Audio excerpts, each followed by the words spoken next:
Peperico, ¿cómo le va? Estamos entrando en el mes de noviembre, ya estamos adentro casi 15 días en el mes de noviembre. Para el 30 de noviembre vamos a dar por finalizado este programa.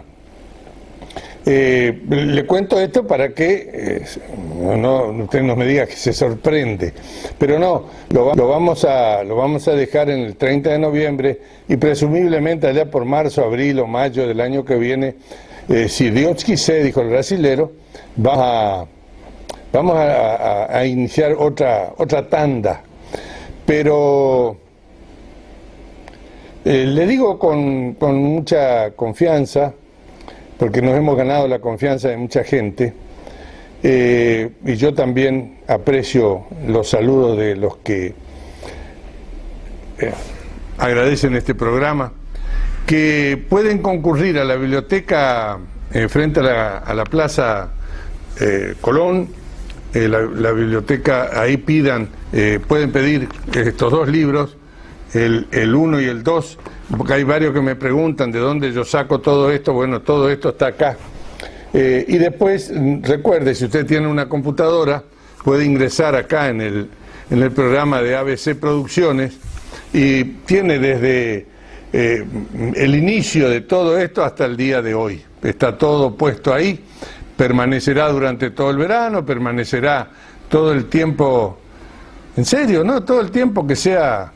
No sé qué tiempo se usa en estos casos, pero mientras esté ahí usted puede visitar y hay todo está hecho en capítulos tal cual nosotros los hemos registrado acá. Estamos en Montecaseros, en los señores que le dieron, yo siempre le digo, lo que le dieron más a Montecaseros de lo que le pedían, que no es poco. El doctor Parides Tito Panza. El doctor Tito Panza nació en Italia, italiano, a la orilla del río Po, al norte de Italia, en 1898. Llegó a la Argentina, por supuesto, con sus padres inmigrantes, con 2 años, o sea, en el 1900. Fíjese usted, llega buscando pan, paz y trabajo. Nada más ni nada menos. Para Europa eso era algo muy difícil. Comerciante y fabricante de vidrio. Venía el padre del doctor Panza, venía con la sabiduría de los italianos del norte que manejaban la fabricación del vidrio. Entonces, lo primero que hizo fue poner una fábrica de vidrio en Buenos Aires. Y la mamá de él era maestra y se vino también y revalidó sus títulos y se puso a trabajar de maestra. Bien, estaban en Lomas de Zamora, provincia de Buenos Aires. Hizo los estudios primarios acá, secundarios, ahí en Buenos Aires, por supuesto, y universitarios. A los 17 años ingresó en la Facultad de Medicina y egresó con un diploma de honor por haber obtenido el mejor promedio de toda su carrera. Profesores de la talla de Pedro Belú, Araoz Alfaro, José Arce, estaban en ese momento formando los profesores, eran profesores, formaban los médicos en esa época. Yo le cuento a usted siempre que en esa época, entre el 10 y el 20, Argentina, a través de todos estos profesionales que nombra acá un familiar del doctor Panza, que es el que me habilitó esto, figuraban entre los mejores del mundo. Estábamos en esa Argentina que yo le digo que de 1860 a 1940, 80 años sin inflación, con mucho trabajo, con guerras, con revoluciones, todo lo que usted quiera. Pero había una condición fundamental, había que trabajar para ganar la plata. Vuelvo a repetir, esos profesores lo formaron a él como médico. Él, con su profesión de médico, según me contaron, adquiere una enfermedad. No dicen qué, yo no puedo. Entonces, le aconsejan irse al interior, Los médicos que lo atienden lo aconsejan que se vaya al interior y se va a la provincia de Santa Fe. Está un tiempo en el campo, se recupera y vuelve a Buenos Aires, se presenta a concurso en la cátedra de patología médica y resulta ser médico adscripto. Cumplió en esa función los 4 años reglamentarios y hasta 1931 él publicaba trabajos científicos en los diarios o las revistas acordes. Fíjese usted la capacidad de este hombre, este italianito, porque vino con 2 años, italianito, a dónde estaba llegando. Da la casualidad que se conoce con unos señores Figueroa Echazú en Buenos Aires, una familia, y esta gente lo invita a la zona y viene y conoce acá la parte de campo. Actualmente se conoce por San Juan, La Potota, ahí donde está la familia Erro con su estancia. Conoce, visita y le gustó la zona, le gustó el ambiente, le gustó el aire. Él dice que se sintió, él y la señora se sentían muy bien físicamente en esta zona. Por lo tanto, le compra el campo a esta familia Figueroa Echazú y viene y se instala en Montecaseros y de inmediato adquiere una propiedad donde actualmente no, fue el hospital ferroviario ahí en la calle Sarmiento, y ahí instala un primer sanatorio.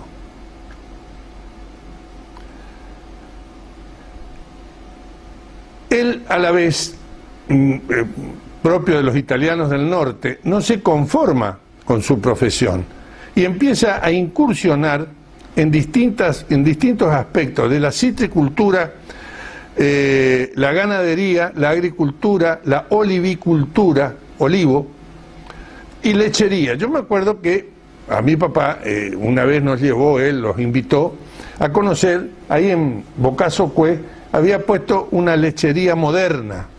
En aquella época los lecheros nuestros venían con los cántaros de leche todos los días, con un jarro, 1 litro de leche. Ese era el modo.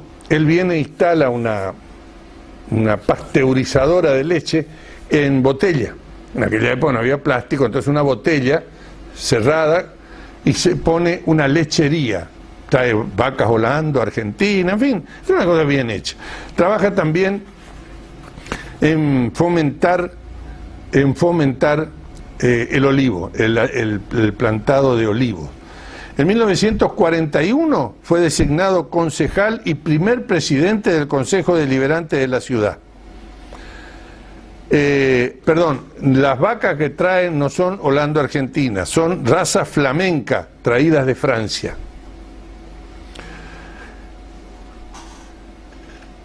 Él, formado ya en esta situación de productor médico profesional, empieza también a incursionar en la parte promoción de caminos. Él busca la forma de iniciar y de fomentar más los consorcios camineros que existían en Montecaseros en esa oportunidad, y empieza a trazar, empieza él con amigos, por supuesto, profesionales del quehacer, a programar el trazado de la Ruta 14 entre Montecaseros y Paso de los Libres, pasando por Mocoretá, Juan Pujol, la vieja traza del camino decían el camino de los jesuitas, que terminaba allá cerca de Bonplan. Él empieza a trabajar. Pone una fábrica, primero hace la plantación de olivos, él y varios más que lo acompañan, y a efectos de hacer funcionar todo ello, monta allá sobre la costa del río, a una cuadra del Club de Regata, ese edificio grande que hay, Indol se llamaba, una fábrica de industria de aceite de oliva.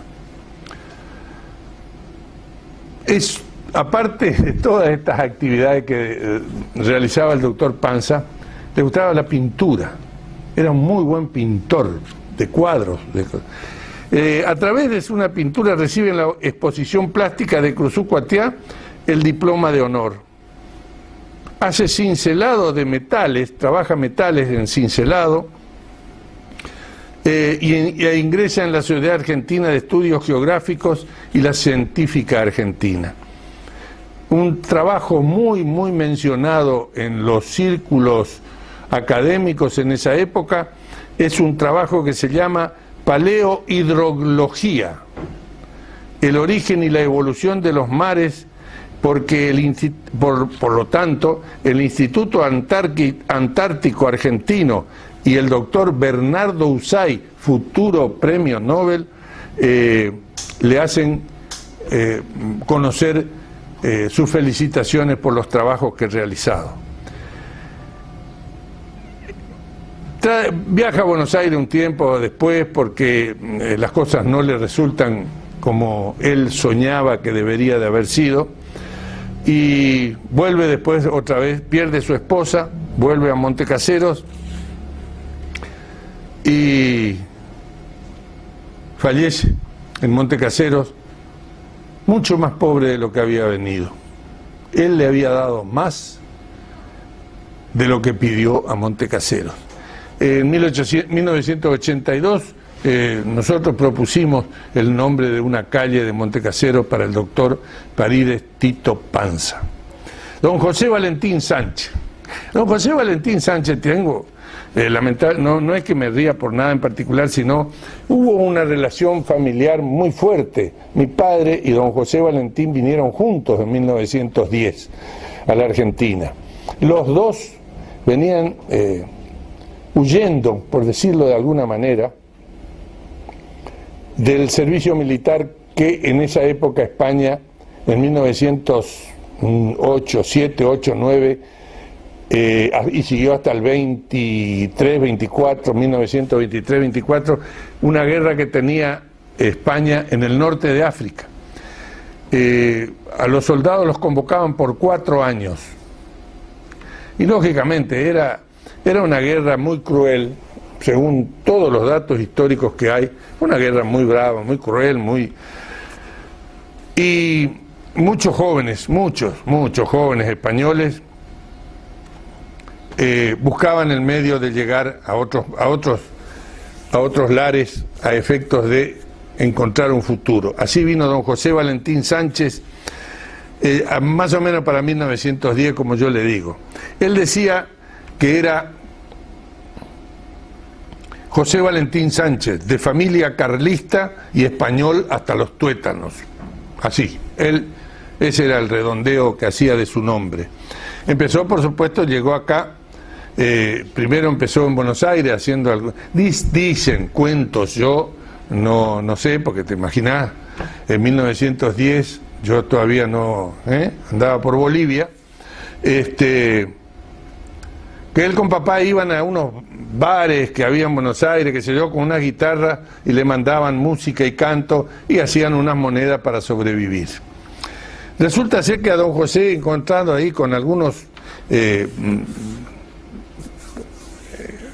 compatriotas, encuentra que la firma Iglesias y Solé, que recién se iniciaba en una zona de Chajarí, con una nueva colonia muy importante, lo contratan para que él venga a trabajar a Chajarí como empleado del comercio de Iglesias y Solé. Se crea la sucursal del Banco Nación en Montecaseros, y don José B. Sánchez, enterado, estas cosas se sabían a través de los distintos familiares que había por todos lados, españoles que se transmitían, que solicitan empleados para el Banco de la Nación. Él viene, se presenta y habla con don Martín Erro, él vendría a ser el padre de don Fernando, que le da el aval, porque para entrar al Banco de la Nación en aquella época había que firmar un aval, si no, era por las dudas, ¿vio? Por los muchachos, una de esas. La cuestión que él ingresa en Montecaseros en el Banco Nación, que en su origen funcionó en la calle Alvear y Bergamini. En esa esquina Ahí funcionó el Banco de la Nación en primera instancia, recién inaugurado en Montecasero. Y don José ingresa como cajero. Ahí fue compañero de trabajo de don Juan Bué. Don Juan Bué, una familia de vieja raigambre acá en Montecasero, que tuvo mucha presencia en el Banco Nación. Bueno, eran compañeros de trabajo. Don Miguel Magaldi, el escribano, uno de los escribanos más formidables que tuvo Montecasero por su trayectoria, por su formalidad en el concepto de lo que era ser escribano, lo ve tan productivo a don Sánchez que lo invita a retirarse del empleo del banco y darle una oportunidad para que maneje directamente él un estanco le decían ellos en esa época, a la fábrica de cigarros, de tabaco, fabricando cigarros. Por supuesto, don José, en el acto, se retira del banco, ingresa a fabricar tabacos, hace una sociedad Sagarzazu Sánchez y se hace encargo de la elaboración y comercialización del tabaco en toda la zona. En poco tiempo ya don José empezó a crecer, ya le empezó a entrar la vena esa que tenía de espíritu emprendedor, y por allá por 1915, más o menos entre 7, 8, 10 años de trabajo, don José empieza a establecerse por su cuenta. Ya rompe todo el esquema, digamos, y se lanza él por su cuenta. Era presidente del Consejo Municipal don Carlos Marcenaro, también una familia de mucho raigambre acá en Montecasero, y la municipalidad llama a licitación el alumbrado público. Era en aquella época queroseno, a vela o a lo que había. Don José B. Sánchez gana la licitación y es adjudicado concesionario del alumbrado público. Después se suceden las intendencias de Michetti, Mouso Cabral y todos los más intendentes hasta 1929. Ininterrumpidamente don José B. Sánchez es concesionario del alumbrado público en Montecasero. Yo le conté ya lo que pasó hablando de los ferrocarriles. En la Primera Guerra Mundial, 1914, se produce el problema que no entra queroseno. Argentina no fabricaba, lo poco que fabricaba se consumía prácticamente en Buenos Aires, quedan sin queroseno. Recurre al taller de los ferrocarriles de los ingleses le hacen la pata, y habla con los encargados y diseñan un farol a carburo. Y mediante eso, en una semana, Montecasero volvía a tener alumbrado público y don José cumple con su compromiso. En 1918 había, por supuesto, estaba la Guerra Mundial en pleno apogeo, los negocios tienen un bajón, lógico. Don José empieza otra vez de nuevo su mentalidad emprendedora y dice, acá podemos poner una fábrica, no sé dónde vio una silla, un sillón, mimbre. ¿Dónde hay fábrica de mimbre? En Concordia. Se va a Concordia en el tren, se pone en contacto con otros españoles que trabajaban en el caso, contrata una familia, un hombre, una mujer y 1 o 2 hijos, o 3, de apellido Largueri, familia retradicional allá en nuestro barrio El Tiro, la familia Largueri. Ellos vienen como mimbreristas, hacen sillas, sillones, mesas, lo que usted le pedía, y pone en marcha un taller donde trabajan 40 obreros, y Montecasero empieza a exportar, digamos, de Montecasero hacia Cruzú, Mercedes, Libre, en fin, lo que usted quiera, muebles de mimbre. La familia Largueri, por supuesto, hasta hoy creo que Sebastián Largueri, que también trabajó en el Cine Ideal, armador de terraza para el cine al aire libre, vive todavía. Y él sigue teniendo la habilidad de mimbrero todavía. Viene el gobernador de la provincia, don Benjamín González, a visitar Montecaseros y él le presenta, lo llevan a que conozca la mimbrería y le propone al gobernador que haga un taller modelo en Montecaseros con profesores, escuelas, para difundir el trabajo del mimbre y otras cuestiones que son afines al mimbre. Por supuesto, la política le dijo que sí, pero no cuándo. 1921-25, y la cosa seguía, ¿vio? Y don José seguía su espíritu emprendedor. Entonces, ¿qué es lo que hizo? Con otra familia de viejo arraigo en Montecasero, don José Gobi, perdón, no es don José Gobi, es don Gobi, no tengo el nombre original, creo que era Leonildo, creo, no sé, pero puede ser. Tenía de esos campos ahí en la costa del Ceibo, del arroyo Ceibo. Hay un proceso, por supuesto, en Montecaseros de falta de trabajo. No había mucho trabajo, la cosa estaba muy pesada. La posguerra, de la Primera Guerra Mundial, yo siempre le expliqué a usted, cuando empieza la guerra se cierra toda la importación de cosas, no viene nada. Entonces el país tiene que producir lo que puede. Pero cuando termina la guerra, Inglaterra, Francia, ganadoras de la guerra, Norteamérica, lanzan al mercado mundial toda su producción otra vez de nuevo, y todas esas mercaderías que hasta ese momento no había o habían subido de precio por la escasez, caen en un 40 o un 50%. Se lo digo con mucho conocimiento porque mi suegro me contaba. Ellos tenían 2 o 3 grandes casas comerciales acá en Montecaseros. Y resulta ser que cuando termina la guerra, ellos habían, por supuesto, tenían acopiadas telas, elementos, clavos, picos, palas, lo que usted quiera, que era todo importado, y lo habían pagado con un precio, en ese momento, de que no había. Termina la guerra y a los pocos meses empiezan a llegar barcos llenos de tela, de todo lo que usted quiera, a la mitad de precio de lo que estaba. El comercio sufrió mucho y tuvo que readaptarse. En esa época, esto yo quiero que usted entienda, cada uno tenía uña para rascarse, no había otra solución. O usted se rascaba y se sacaba los piojos de encima, o se moría. Entonces ahí entraba el ingenio de los mejores y se superaban para seguir adelante. Don José, el número 1 en Montecaseros, junto con otros, no solo él. Después va a ver que hay varios más. ¿Qué hace don José? Dice, acá en el Ceibo tengo arena, tengo piedra, tengo canto rodado, tengo todo. ¿Qué tengo que hacer con todo esto? Lo único que me falta es el cemento y la cal y la mano de obra.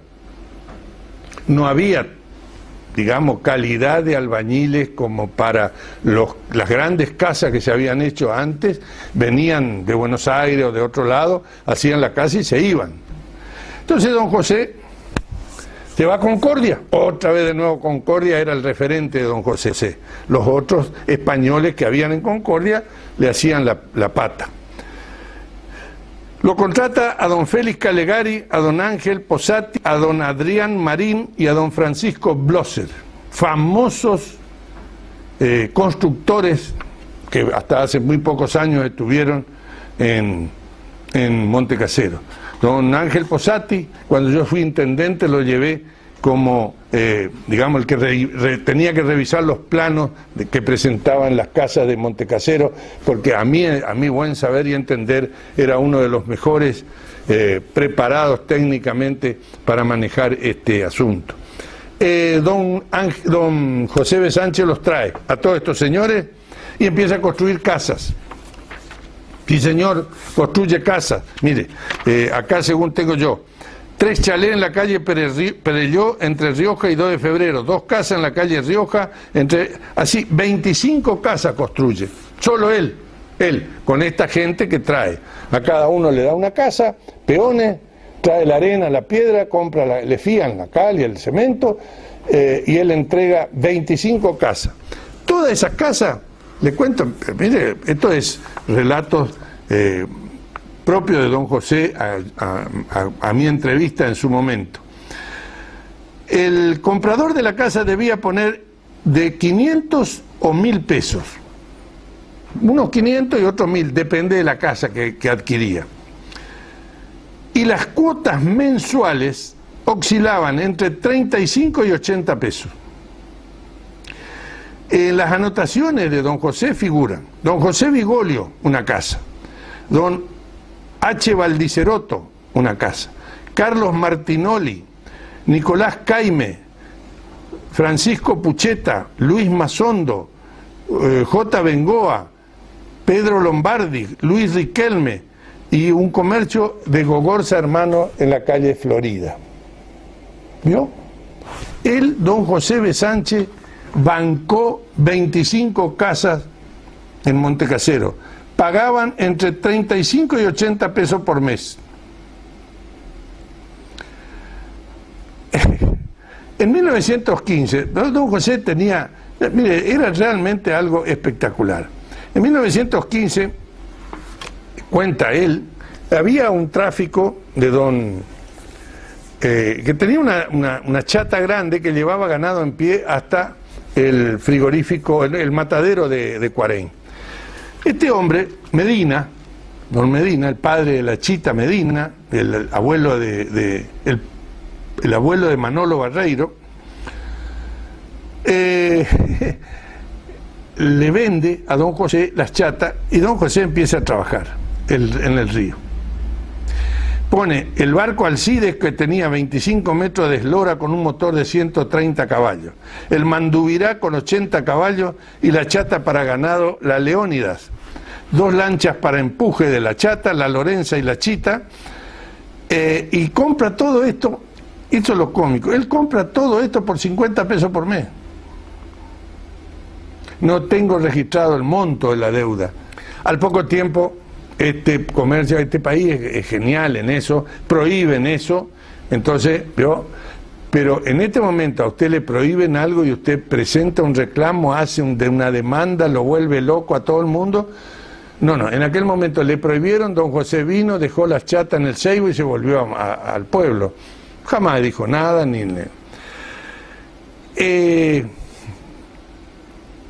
algunos de estos barcos, por supuesto, los vendió él de nuevo y fueron a trabajar a Paso de los Libres en el cruce con Uruguayana, donde era más.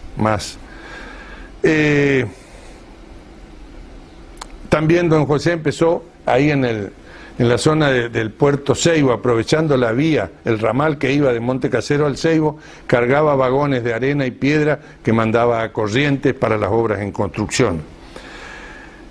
Esto es lo que, en fin, los españoles en general, y don José en particular, le llamaba el espíritu de la raza.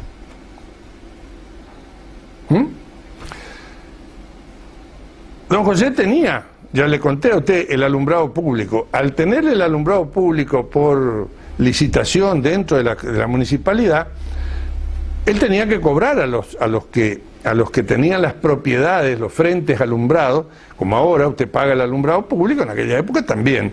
Resulta ser que don José tenía la cobranza, pero muchos vecinos no pagaron, muchos.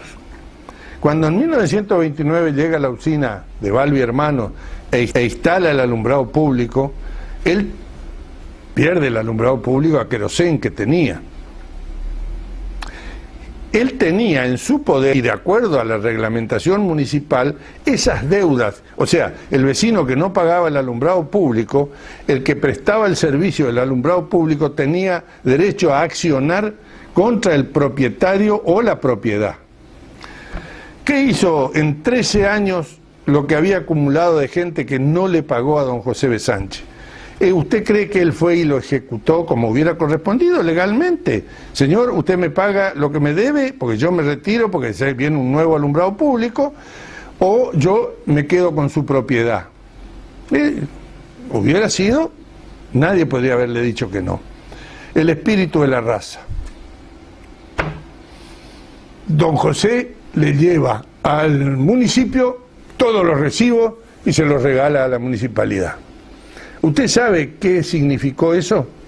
Lo de hoy, digamos, hoy, 1928, 29,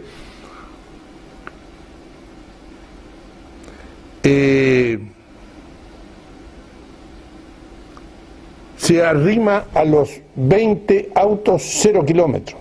Claro, en aquella época un auto Ford A valía 1.000, 1.200, 1.300 pesos. Lo que valga hoy un Ford Fiesta o un Ford Focus no tiene nada que ver. El valor en aquella época era ese. Don José se lo regaló a la municipalidad. También por una ordenanza de 1982, en una calle de Montecaseros le pusimos el nombre de José Valentín Sánchez. Ha sido un gusto estar con ustedes. Vamos a seguir la semana que viene y en breve, calculo que un programa más, vamos a entrar con los personajes, con el Pucho Palo, con Justo Milonga, mire, con la Yacosa, con Pilar, viejos y queridos personajes de Montecasero. Nos vemos el próximo miércoles. Chau.